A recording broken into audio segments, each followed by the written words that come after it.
జై సీతారాం. రామరాజ్యం సీతమ్మలకే సాధ్యం.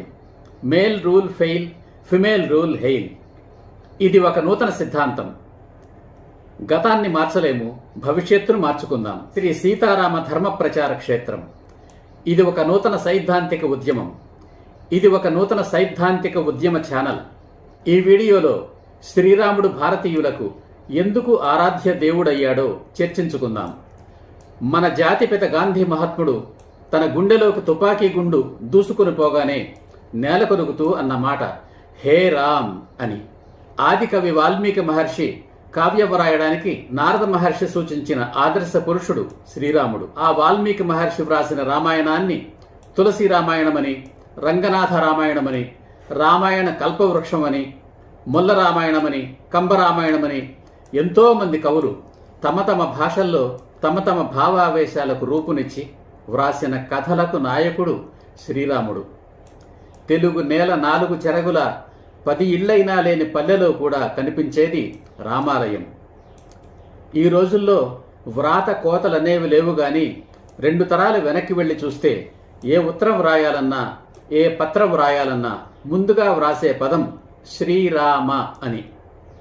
రామబాణం అన్నా, రామవాక్కు అన్నా తిరుగులేనిది అని అర్థం.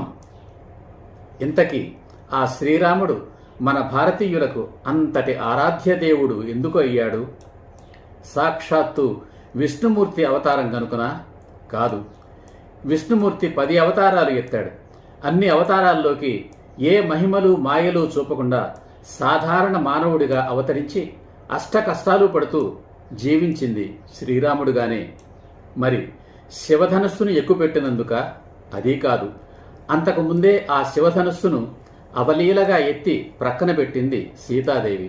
అంతేకాదు, సాక్షాత్తు శివుడితో పాటు కైలాస పర్వతాన్నే ఎత్తి నెత్తిన పెట్టుకోగలిగిన రావణాసురుడికి ఆ శివధనస్సును ఎక్కుపెట్టడం లెక్కలోనిది కాదు. కానీ రావణాసురుడు ఆ శివధనస్సును ఎక్కుపెట్టకూడదు అంతే. అందుకే ఎక్కుపెట్టలేకపోయాడు. మరి తండ్రి మాట జవదాటని వాడు అని అనుకుందామా? ఎంత మాత్రం కాదు. అంతకుముందే తండ్రి ఆనతి మేరకు కన్నతల్లి రేణుకాదేవి శిరస్సును ఖండించి హతమార్చాడు పరశురాముడు. మహాభారతంలో తండ్రి కోసం పెళ్లినే మానుకుని భీష్ముడయ్యాడు శంతన మహారాజు కొడుకు దేవవ్రతుడు. ఈ సరికొత్త సిద్ధాంతం, ఈ సరికొత్త ఉద్యమం, ఈ సరికొత్త సత్యాగ్రహ సమరం నచ్చితే లైక్ చేయండి, షేర్ చేయండి, కామెంట్ చేయండి. ఎప్పటి వరకు ఈ ఛానల్కి సబ్స్క్రైబ్ చేయకుంటే సబ్స్క్రైబ్ చేయండి. జై హింద్, జై సీతారాం.